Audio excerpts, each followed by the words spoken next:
Hey, YouTube, long time. I know it's been a good minute, but in either case, Lee Sanders here from the RCWR show. Now, before you guys say, Lee, welcome back. Great to have you back.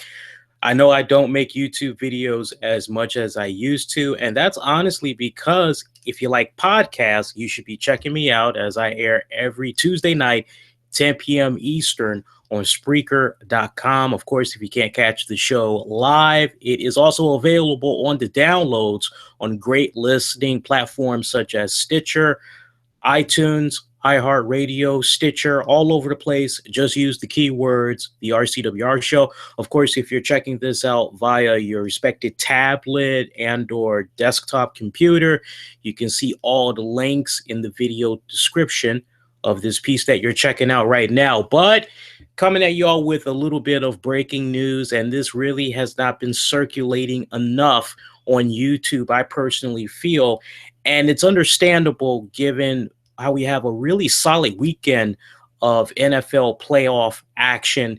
We just a couple of minutes ago, maybe about almost an hour ago, watched the Green Bay Packers take on the Dallas Cowboys. And then later on tonight, we have the Kansas City Chiefs that's going to be taking on the Pittsburgh Steelers. So I can tell you, for those of you that maybe have not checked out the Green Bay Dallas Cowboys game, that felt like a damn Super Bowl game.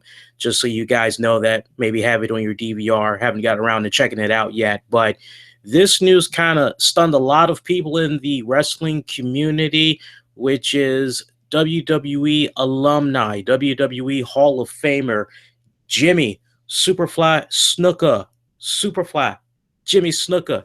He has passed away at the age of 73. Now, I know there's going to be a lot of people that's going to be checking this out, and they're going to have some pretty heated things to say with regards to his passing. For those of you that want to put something out there that's kind of heated, I don't have a problem with that. Just try to be very classy with your words. But in general, everybody, I would love to get you all's reactions and your take on the passing of Snuka, as we'll follow up on it on this week's RCWR show. Now, Jim Ross, good old JR, he was the first to actually talk about the news earlier today. He first broke it on his Twitter page. And those of you that follow Jim Ross, you know, he's usually posting some pretty good stuff. He's actually one of the coolest people to follow on Twitter.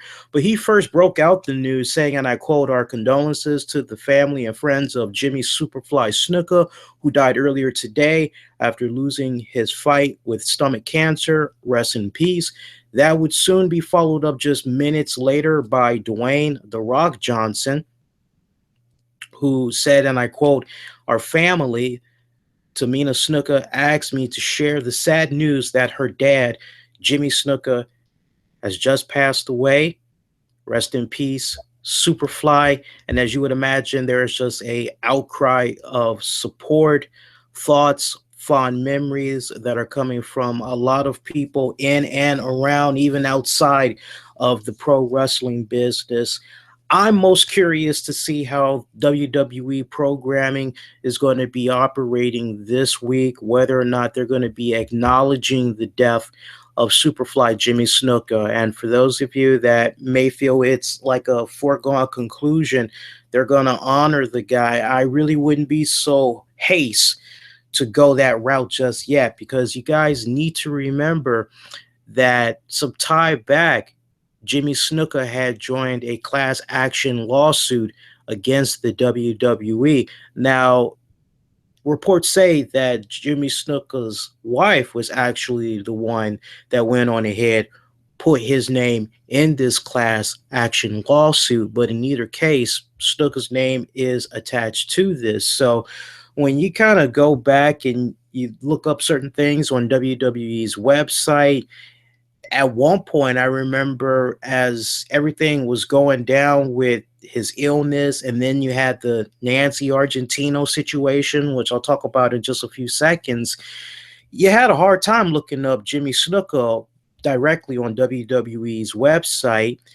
You could still find the content of his, any matches, anything that he did on the WWE network, but it was kind of hush hush, the way WWE was pretty much touch and go about all this. So I'm a bit curious to see if WWE will let bygones be bygones and if they'll go on ahead and acknowledge his passing on this week's WWE programming. I would imagine that they would, just out of respect to their surviving family that's currently there in the WWE.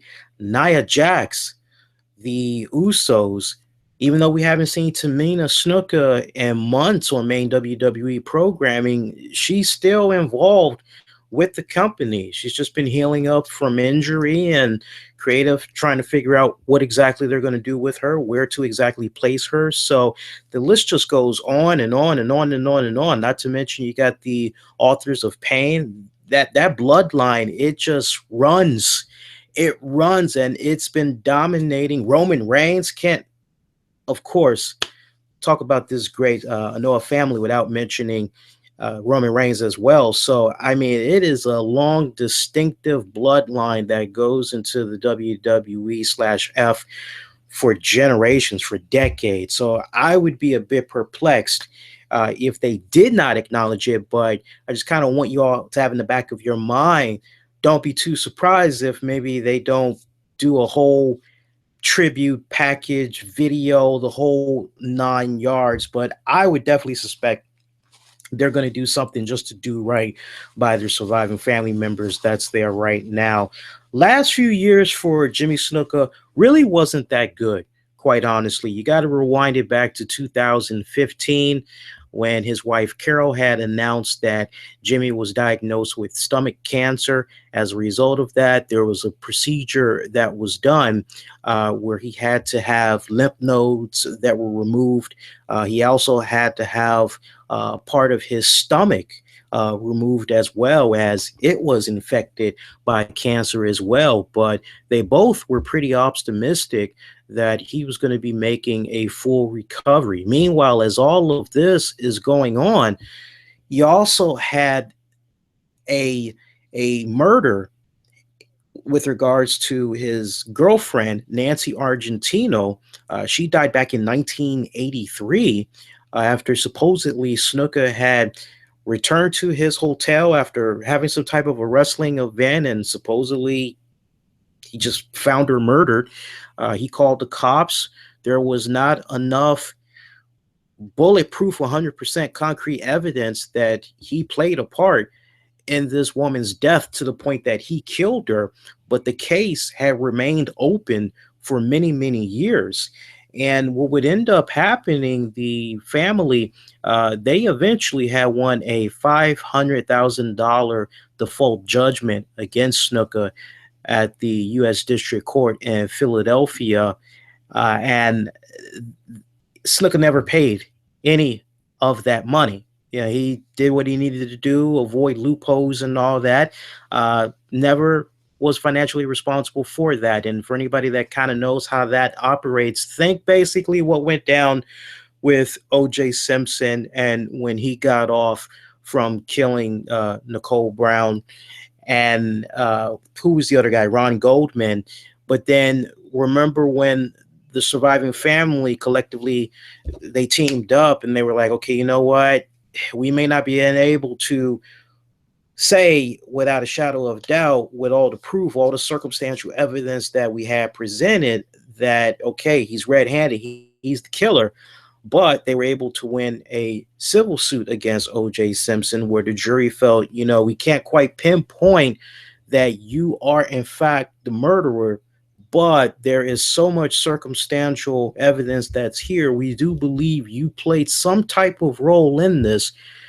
What we don't know, but we do find you liable. Of course, OJ running down to Florida. You all know that whole spiel. So when I look at what was going on with Nancy Argentino, how Snuka has been dodging what's been happening with this all these years later, it just kind of reminds me of that altogether.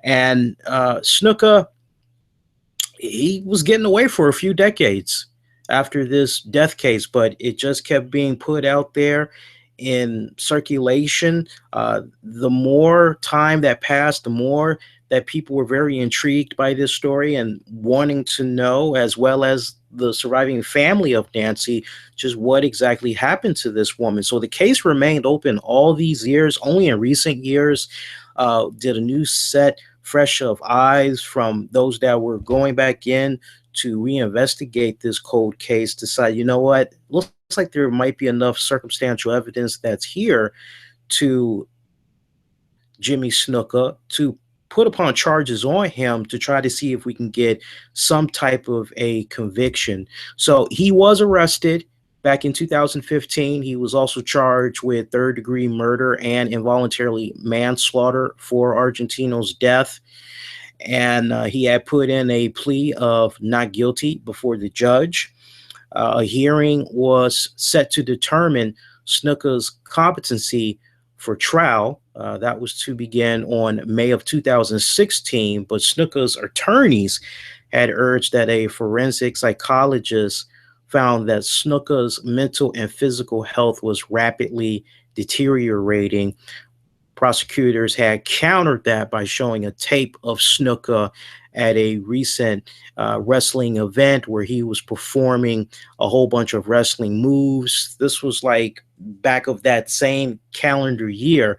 So a judge had ruled, the same judge ruled that he was not mentally competent to stand trial for the murder and that a new hearing would be determined in 6 months as far as reevaluating to see if his condition got better, and if so, if they could continue on with the trial. And the judge eventually dismissed the charges January 3rd of this year in 2017 and deemed that he was not mentally fit to stand trial.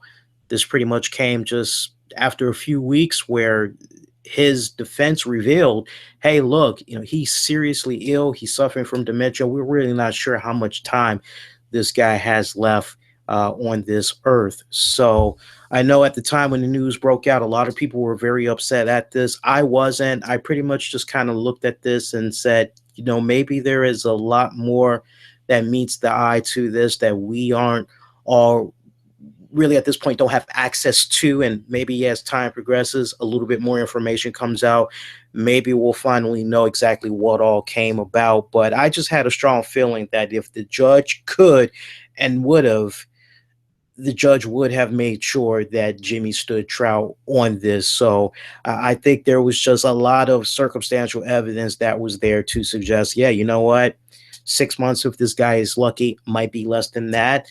But that's what brings us to the here and the now. I know there's probably going to be a lot of personalities that's going to be talking about favorite matches and all that other good stuff. There's going to be good mixed in with the bad. When you bring up the name Jimmy Snuka, yeah, without a shadow of doubt, you're going to have a lot of fond memories. You're going to be reliving a lot of cool moments.